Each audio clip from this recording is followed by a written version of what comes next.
Bit of midweek action over in Vegas for you guys, Teddy. Really good card. Really good card. WBO Junior lightweight champion Emmanuel Navarrete takes on Olympic gold medalist Robson Conceição in the co-main event of this card. So it is stacked.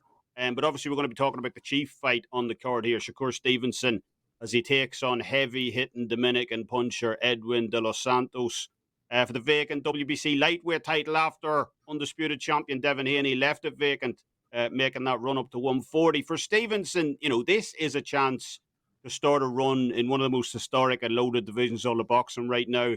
He's already won titles of featherweight. He's won titles of super featherweight before. But in this division in particular, this is where he can really make a name for himself. You got the likes of Tank Davis, Vasily Lomachenko, Ryan Garcia, Frank Martin, William Zepeda, and so on.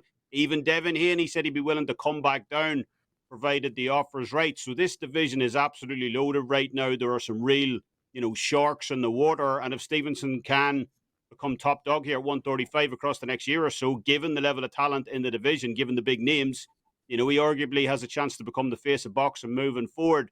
First step on that road, obviously, comes this Saturday night against a very, very tough Edwin De Los Santos. I know a lot of people were disappointed when the Frank Martin fight fell through for Shakur, but this is a very, very good replacement. This is a tough fight. De Los Santos can crack, and he can really crack hard. 87.5% KO percentage across his career so far.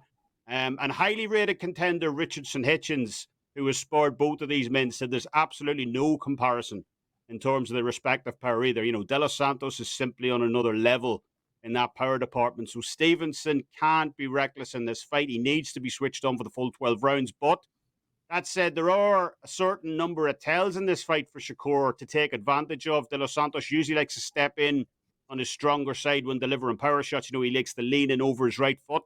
And with him being a southpaw, that leaves him wide open for Stevenson's overhand left coming back on the other side. His combination punching can be a bit predictable as well in terms of the amount of volume he throws. So I think it'll be a reasonably tough fight early on here for Shakur.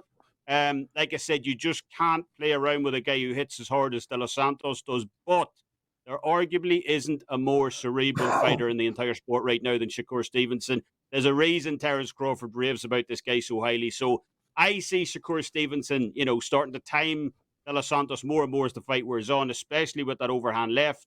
But, because De Los Santos is such a dangerous puncher, I don't believe we'll see a stoppage here on Saturday night. So I think Stevenson comes out the victor here via a wide unanimous decision, which isn't cheap. It's minus 200. But I think it's a clear, likely outcome here on Saturday or on Thursday.